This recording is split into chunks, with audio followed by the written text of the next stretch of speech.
नमस्कार. खंड 23 भीष्म पर्व भाग पहिला.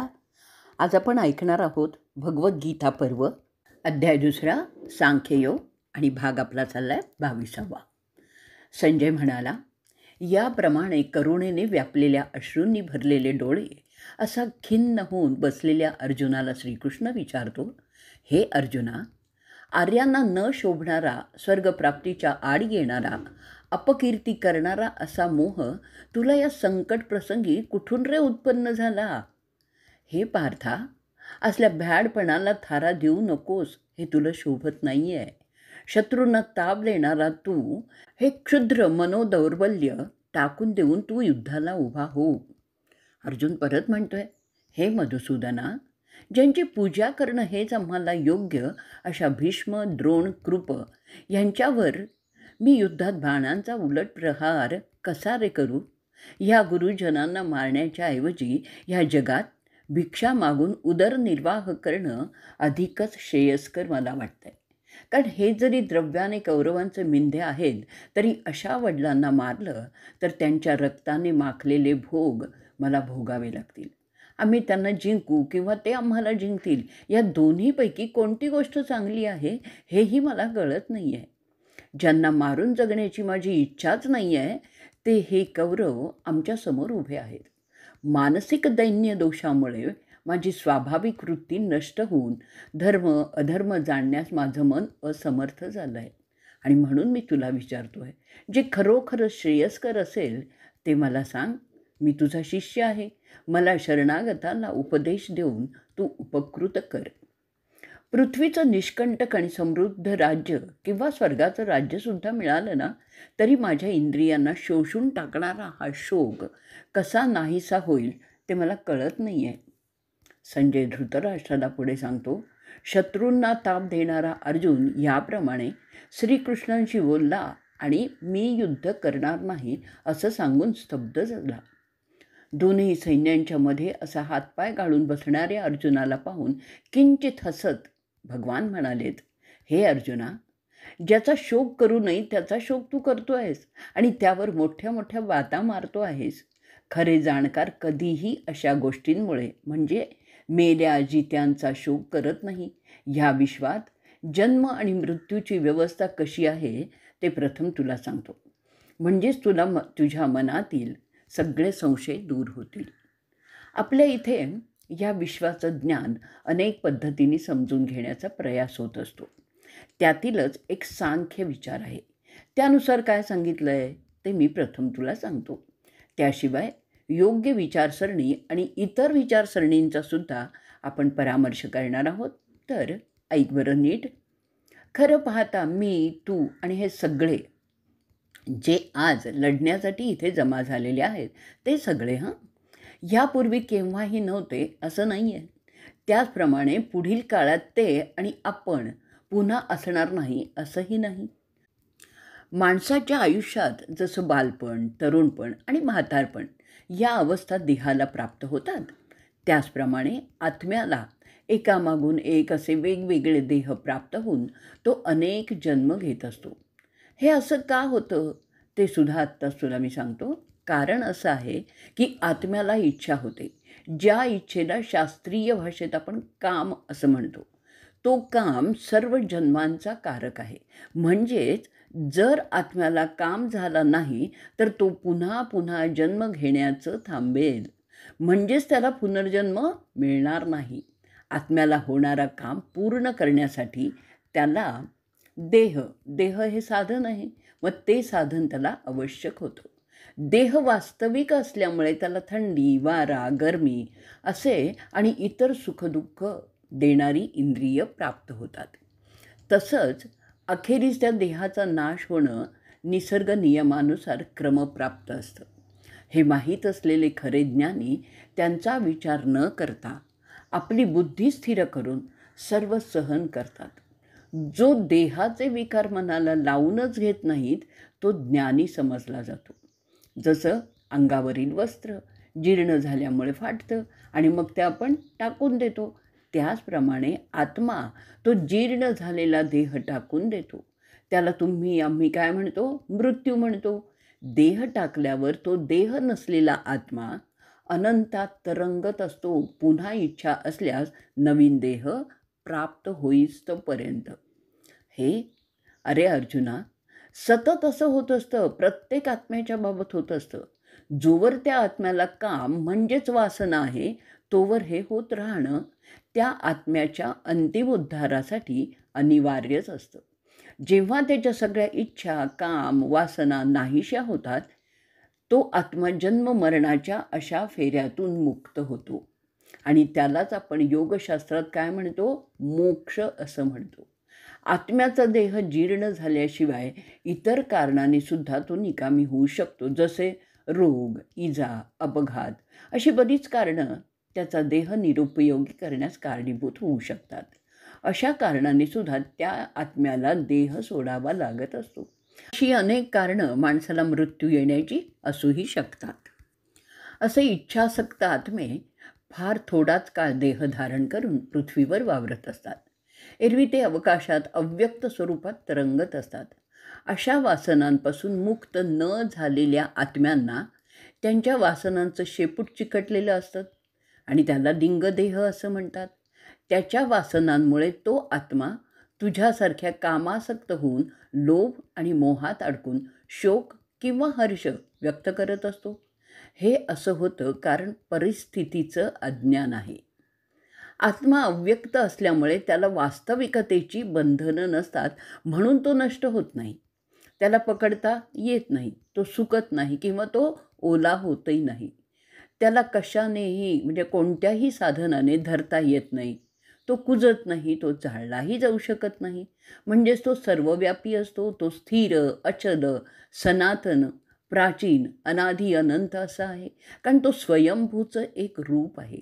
स्वयंभूला इच्छा झाली म्हणून हे विश्व उत्पन्न झालं आणि त्याच सत्याची हे आत्मे एक छोटीशी आकृती असतं असं समजलं तर ते योग्य होईल. जसे स्वयंभू त्याच्या विचाराने बद्ध असतो, त्याचप्रमाणे हे बद्ध आत्मे त्यांच्या विचार आणि त्यापासून उत्पन्न होणाऱ्या वासनांचे बद्ध झालेले असतात.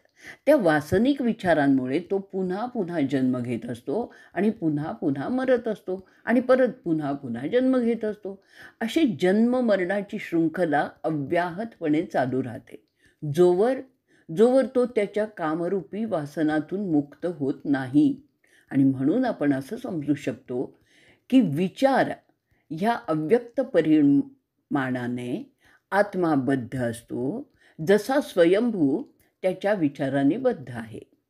त्यासाठी अरे धनंजया, तुला तुझं विचारविश्व नियंत्रित करावं लागतं. सगळे चांगले, वाईट, पाप, पुण्य अशा विचारांच्या माध्यमानेच ते होऊ शकतं. विश्वाचं मूळ विचार आहेत. त्यातून माया निर्माण करून मी म्हणजेच अविनाशी परमात्मा म्हणजे स्वयंभूचं प्रकट रूप. मग मी ही सृष्टी उत्पन्न करतो. मी किंवा तू म्हणजेच तो देह नाही, तर त्यात स्थित असलेला आत्मा असतो, हे तू प्रथम लक्षात घे. देह मरतो, त्यातील आत्मा मरत नाही. म्हणून देह मेला म्हणून शोक करणं तुझ्यासारख्या समजदार माणसाला शोभणारं नाही आहे. जे आहे ते असणारच आहे आणि जे नाही ते नसणारच आहे असं सांख्य विचार सांगत असतात. कारण तो विश्वाचा एक महत्त्वपूर्ण नियम आहे. मेला म्हणजे तो कायम गेला असं होत नाही, तर त्याची जागा आणि स्वरूप फक्त बदललेलं आहे एवढंच झालेलं असतं. वस्तू किंवा त्यातून प्राप्त होणारी ऊर्जा विनाशी असते, त्यांचं रूप फक्त बदलत असतं. थोडक्यात सांगायचं म्हणजे असं आहे की ह्या विश्वात जे आहे ते कधीही नाहीसं होणारं नसतं. ते केवळ जागा स्वरूप बदलूनच विश्वात कुठेतरी उपस्थित असतं. ते माहीत नसलेली तुझ्यासारखी माणसं मात्र विनाकारण शोक करत असतात. हे विश्व ज्या शक्तीने म्हणजे जी नित्य शक्ती आहे त्या शक्तीने भरलेलं असतं आणि तिला शक्ती असं म्हणतात. परमात्मा हा ह्या मूळ शक्तीचं प्रकट रूप आहे. त्यातून त्याच्या प्रेरणेने विविध वस्तू मात्र निर्माण होत असतात. त्यांच्या मदतीने चराचर आपली रूपं धारण करीत असतात. आता उदाहरण सांगू का? आघातातून ध्वनी आणि उष्णता, उष्णतेतून प्रकाश, वीज, विजेतून गती, पुन्हा उष्णता, प्रकाश, ध्वनी असं निर्माण होतच असतात. अशा प्रकारे एकातून दुसरं, त्यातून तिसरं, त्यातून चौथं, अशा प्रकारे विश्वात स्थित्यंतरं होत असतात आणि विश्वाचा कारभार चालू राहतो. ह्याला काही ज्ञानी माया असंही म्हणतात.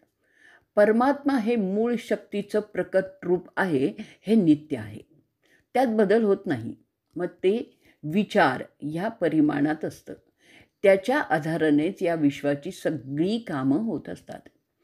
शाक्तांच्या तत्त्वज्ञानानुसार विचार ही मूलभूत शक्ती मानली गेलेली आहे आणि बाकीच्या त्यातून मायेच्या माध्यमातून उत्पन्न झालेल्या आहेत. आता मध्येच अर्जुन त्याला विचारतो, अरे कृष्णा, तू हे जे काही सांगतोयस ना ते निरपेक्ष ज्ञान आहे, परंतु मला सापेक्ष ज्ञानातून काही समजेल असं स्पष्टीकरण तू दिलंस तर फार बरं होईल. कृष्ण म्हणतो, तुझं बोलणंही योग्य आहे, परंतु विश्वाचं खरं ज्ञान तू विचारलंस आणि म्हणून ते मी तुला सांगितलं आहे. आता सापेक्ष ज्ञानानुसार काय सांगतो ते ऐक. त्यामध्ये आपण प्रथम मृतात्म्यांची अवस्था काय ते पाहावं लागेल. माणूस मेला तरी त्याचा आत्मा, ज्याला आत्ता सापेक्ष विचारानुसार मृतात्मा असं समजलं जातं, त्याची विचाराची स्पंदनं चालूच असतात. त्याला चिकटून असलेली त्याच्या कर्मविपाकाची शेपूट, ज्याला योगशास्त्रात लिंगदेह असं म्हणतात, ती असतेच असते. त्यासह तो मृतात्मा विश्वात कुठेतरी तरंगत असतो. पुन्हा योग्य संधी प्राप्त झाली की तो पुन्हा जन्म घेत असतो. त्यानंतर त्याची कामवासना पूर्ती करण्याची धडपड पुन्हा चालू होत असते. असं हे अव्याहतपणे चालू असतं. ह्याचाच अर्थ असा आहे की तू ज्यांना मारलंस ते वीर त्यांच्या मृतात्म्याच्या रूपात इथेच तरंगत राहणार. ते यथावकाश पुन्हा जन्म घेणार आहेत. आणखीन सापेक्ष ज्ञान मी तुला देतो, थांब. तू तुझ्या आप्तांना, मित्रांना, त्यांच्या सहकाऱ्यांना असं सगळ्यांनाच मारणार आहेस. त्याचं दुःख होतं, त्याचं कारण प्रथम लक्षात घे. दुःखाचं कारण ते मेले हे नसतं, तर ते पुन्हा तुला कधीच त्या रूपात भेटणार नाहीत हे असतं. त्यांना भेटण्याचा तुला मोह आहे आणि हा मोह त्या दुःखाचं खरं कारण असतं. हा मोह हा सुद्धा एक दोषच आहे आणि त्यामुळे तुला पाप लागू शकतं. त्या मोहापासून तुला मुक्त व्हावं लागेल. आता तुला या युद्धाचा मूळ उद्देश समजला असेल तर त्याशिवाय इतर ऐहिक गोष्टींचा सुद्धा तुला विचार करावा लागेल. त्यात मी निर्माण केलेले चतुर्वर्ण येतात. त्यात तुझा क्षत्रिय वर्ण येतो, ज्यानुसार तू युद्ध जिंकण्यासाठी करायचं असतं. त्यासाठी जे काही करावं लागतं ते निराळं. तू निसंकोचपणे ते करायला पाहिजे. म्हणजे प्रतिस्पर्ध्याची हत्या करणं, मग ते कोणीही असो, हे तुझं धर्म कर्तव्य आहे. ते पाहता जर तू मगाशी म्हटल्याप्रमाणे युद्ध सोडून गेलास तर कोणीही तुला मोठा समजणार नाही. उलट तुझी समाजात छिथूच होईल. ते तुला मूर्ख, भित्रा समजतील आणि मग तुझं समाजात राहणं तुला मुश्किल होईल. सगळीजणं तुझी निंदा करतील. हे पार्था, तू क्षत्रिय आहेस. तुझं कार्य न्यायासाठी लढणं असं आहे. तेच जर तू करणार नाहीस तर अरे कुरुनंदना, तुझा व्यवसाय तुला सांगतोय की तू हत्या करणार फक्त न्यायासाठी. कोणताही व्यवसाय म्हणजे कार्याचा निश्चय आणि त्यासाठी त्या प्रकारची बुद्धी एकाग्र करावी लागते. तू बुद्धीची एकाग्रताच करत नाही आहेस. ज्याच्या बुद्धीची एकाग्रता होत नाही त्याच्या बुद्धीला आणि कार्याला वासनांमुळे अनेक फाटे फुटतात. चतुर्वर्णातील ब्राह्मणाला कार्य असतं आध्यात्मिक साधना करणं. जर एखादा ब्राह्मण ते सोडून राहिला तर तो निंद्य ठरतो.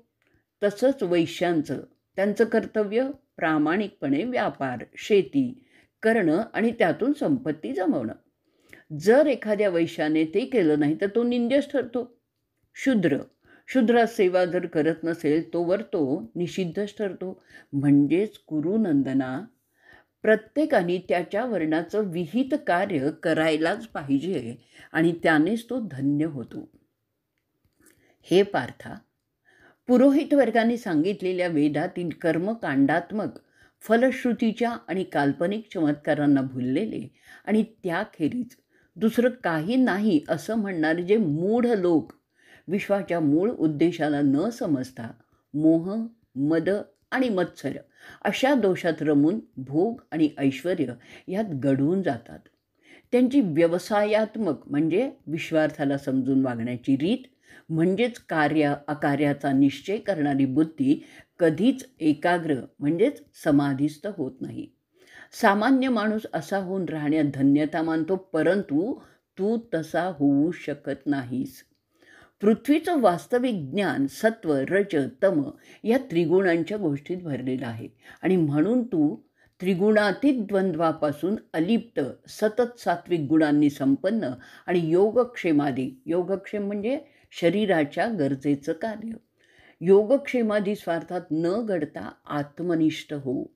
असं जर केलंस तरच तुला पृथ्वीचं आध्यात्मिक ज्ञान प्राप्त होऊन तू धन्य होशील. विश्वाच्या घडणाऱ्या घटनांचा अर्थ विवेकाने आणि विज्ञानाने शोधून काढणं हा खरा पराक्रम आहे. ह्या विश्वाच्या काही तत्वांचा तू परिचय करून घे. वस्तू आणि त्यापासून निर्माण होणारी ऊर्जा वातावरणात विलीन होणारी आणि म्हणून नश्वर आहे हे तू समजून घे. जगाचं मूलतत्व आत्मा आहे. आत्मा हे शक्तीचं अंतिम रूप असून ती सर्व प्रकारच्या क्रियांना कारणीभूत असते.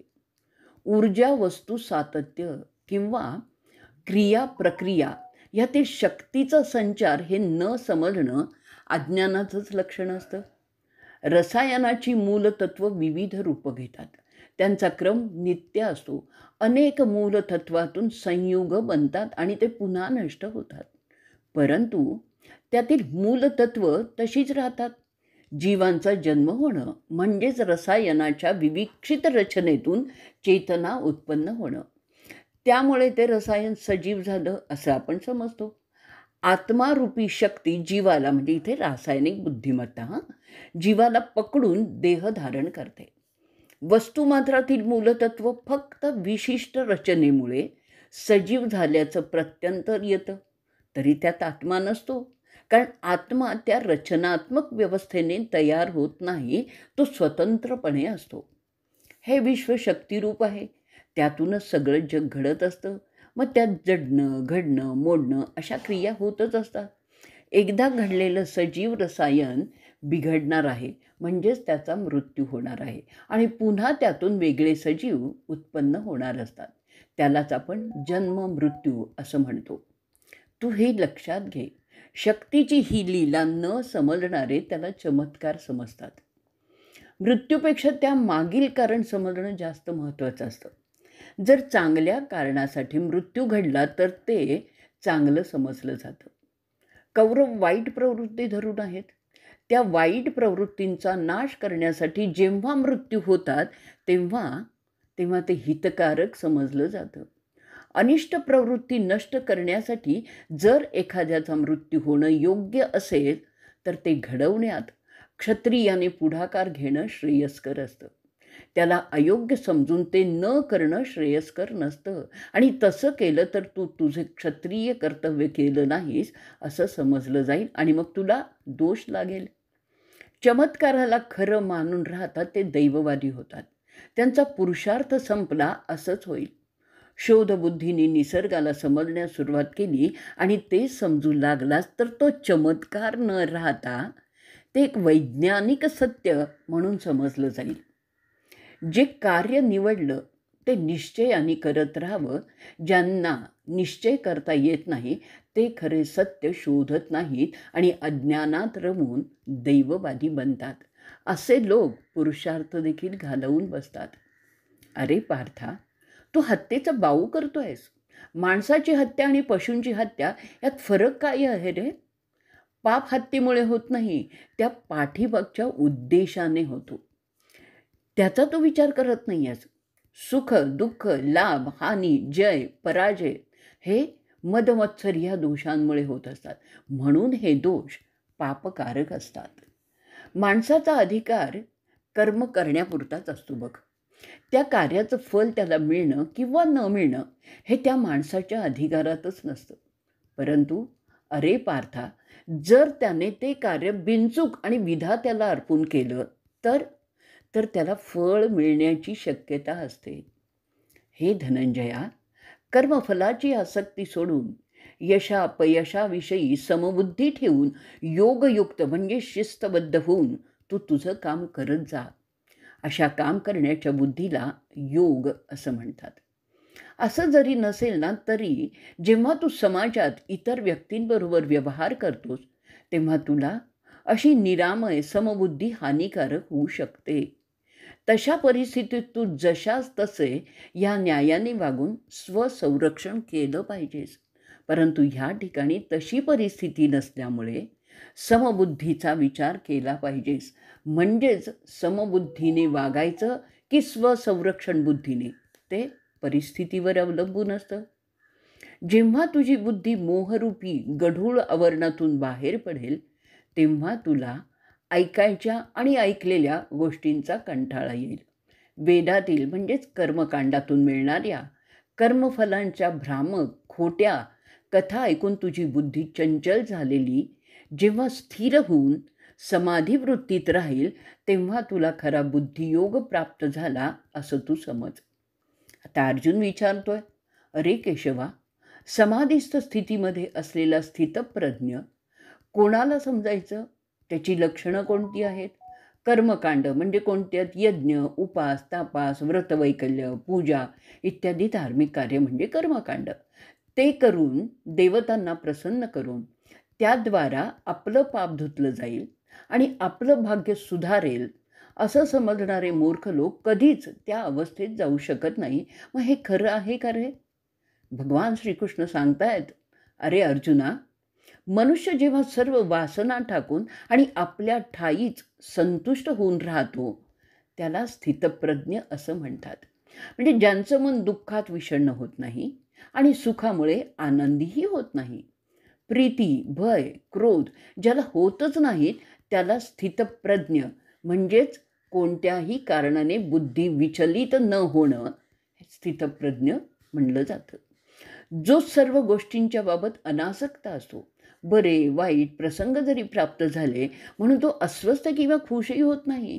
त्याची बुद्धी स्थिर झाली असं समजलं जातं आणि असा माणूस बघ कमी बोलतो म्हणून त्याला मुनी. मुनी हा शब्द बऱ्याच वेळा स्थितप्रज्ञ या अर्थीच योजला जातो असं सुद्धा बोलले जातात. जो निराहारी, निराहारी म्हणजे काय? उपाशी. जो निराहारी आहे त्याच्या भुकेशिवाय इतर वासना नष्ट झालेल्या असतात. परंतु त्याला खाणं मिळालं की त्याच्या सुप्त वासना पुन्हा सक्रिय होत असतात. म्हणून विनाकारण उपवास करत राहणं ह्यात काहीही साध्य होत नाही. ब्रह्मानंदांचा अनुभव आल्यानंतरच त्याच्या सगळ्या आवडी निवडी संपुष्टात येतात. कारण तो आत्मा त्याला चिकटून असलेल्या लिंगदेहाच्या बहकाव्यात येत नाही. आणि तसं झालं म्हणजे समजायचं की त्याची योगसाधना कामयाब होत आहे. ह्या चाचण्या साधकांनी स्वतःच घ्यायच्या असतात. अरे धनंजया, आता तुला सांगतो माणसाला इच्छा कशी प्राप्त होते. विषयाचा प्रथम परिचय होतो. त्यानंतर जर त्याबद्दल कुतूहल उत्पन्न झालं तर ती दुसरी अवस्था असते. त्यानंतर जर त्याचा वारंवार विचार करत राहिलं की त्याची गोडी उत्पन्न होते. त्या अवस्थेत तो जर रमला तर त्याची इच्छा निर्माण होते. म्हणजेच कुतूहल, गोडी आणि इच्छा अशा 3 पर्यायांनी माणसात इच्छा निर्माण होते. जर कुतूहल या अवस्थेतच त्याचा त्याग केला म्हणजे संशय, तिरस्कार, अनास्था, औदासीन्य अशा धोरणाने ते शक्य असतं. तर त्याचा त्याग केला तर इच्छा होत नाही. इच्छांचा त्याग करण्याची ही एक पद्धत असते. अशा रीतीने निर्माण झालेली इच्छा पूर्ण करण्यासाठी तो प्रयत्न करत असतो. ती पूर्ण झाली तर आणखी नवीन इच्छा निर्माण होते. अशा प्रकारे हे इच्छांचं निर्माण होणं आणि पूर्ण होणं चालूच राहतं आणि त्यातच तो मनुष्य पुरता अडकत जातो. इच्छा पूर्ण झाली नाही तर बलवान माणूस क्रोधित होतो आणि तो दुसरा दोष माणसाची आध्यात्मिक ऊर्जा खर्च करायला लागतो. जर कमजोर असेल तर त्याला दुःख होतं आणि त्यामुळे त्याचीसुद्धा आध्यात्मिक ऊर्जा खर्च होत जाते.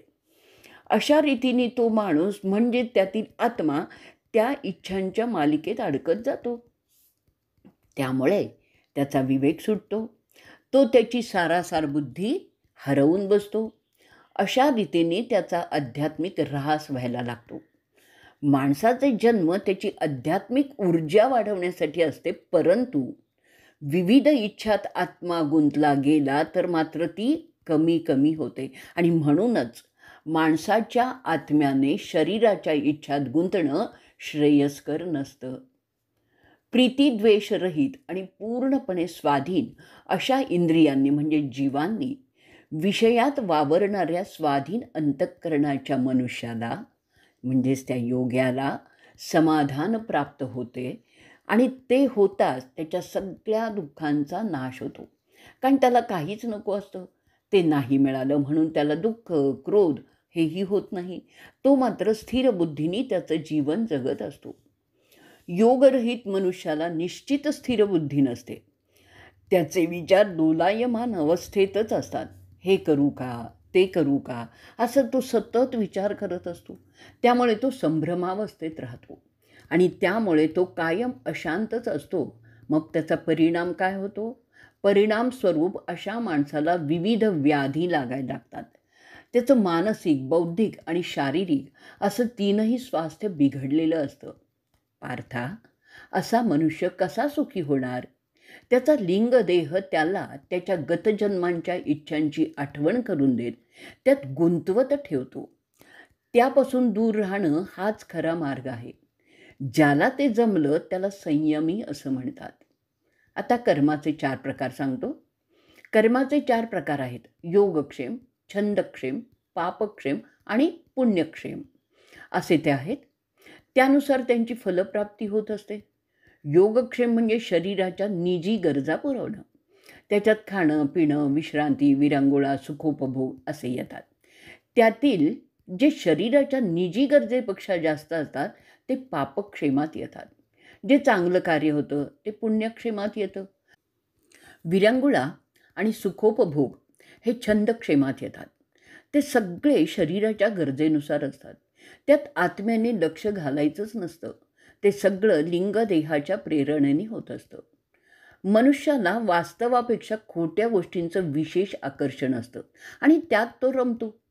परिणामतः तो निसर्गापेक्षा इतर कृत्रिम गोष्टीत अडकत जातो, चुका करायला लागतो. जर त्याने निसर्गाला समजण्याचा प्रयत्न केला तरच तो विवेकी होतो. काल्पनिक गोष्टीत रमणारे कवी होतात. योगयुक्त होऊन सर्व इंद्रियांवर संयमन करून त्यात आत्म्याने औदासिन्य बाळगून ज्याने त्याचं मन स्थिर केलेलं आहे अशा माणसाला सामान्य वासना त्रास देऊ शकत नाहीत. सर्व वासनांबद्दल औदासिन्य बाळगून तो त्या वासनांच्या व्यसनात जाण्यापासून स्वतःला संरक्षित करत असतो. ज्याला त्या वासनांचं व्यसन लागतं ते त्याच्या आत्म्याला बाधत असतं आणि म्हणूनच कोणत्याही वासनांचं व्यसनात रूपांतर होणार नाही ह्याची दक्षता योगी बाळगत असतो. वासनांचं व्यसन जीवाला लागत नाही तर ते आत्म्याला लागतं आणि म्हणून त्यावर ध्यान द्यायचं असतं. वेदातील कर्मकांड आणि उपास, तापास, व्रतवैकल्य ही माणसाला त्याच्या खऱ्या योग साधनेपासून दूर करतात.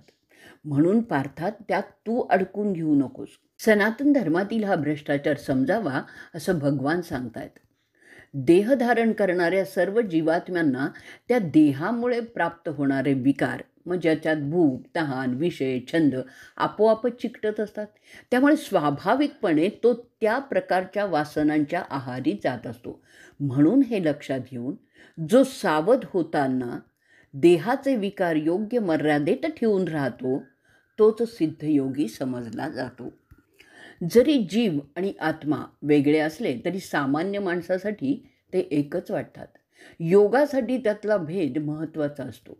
त्याचप्रमाणे लिंगदेह आणि आत्मा यांचे संबंध समजणं योग्याला आवश्यक असतं. खोट्या कल्पनांना त्या खऱ्या आहेत असं दाखवतात ते कवी. त्यावर विश्वास ठेवणारे निसर्गरूपी परमेश्वरापासून दूर जातात आणि ते कायम अज्ञानीच राहतात. त्यांची खरं खोटं ह्यातील फरक समजण्याची क्षमता नष्ट झालेली असते. काल्पनिक गोष्टींमध्ये रमणाऱ्या विचारांना भावनिक विचार समजतात. तर्कशुद्ध विचारांना विवेक म्हणतात. ज्ञानी विवेकात रमतात आणि सामान्य माणसं भावनिक विचारात रमतात. भावनिक विचार मनाचे असतात तर विवेक हा बुद्धीचा असतो. माणसाची विविध स्वरूपाची असमर्थता त्याला खोट्या कल्पनात रमण्यास भाग पाडते. खऱ्या कल्पनानुसार जो काम करतो तो समर्थ ठरतो. खऱ्या कल्पनानुसार काम करणारा खोट्याचा आनंद घेऊ शकतो, कारण तो ते खोटं आहे हे समजून त्याकडे पाहत असतो. निसर्गाचे बारीक सारीक नियम ओळखून जो माणूस त्याची कामं करतो तोच यशस्वी होतो, कारण त्याची बुद्धी जागृत असते आणि असा माणूस सदा सुखी राहतो. इथेच आपण भगवद्गीता पर्व भाग 22 संपवणार आहोत.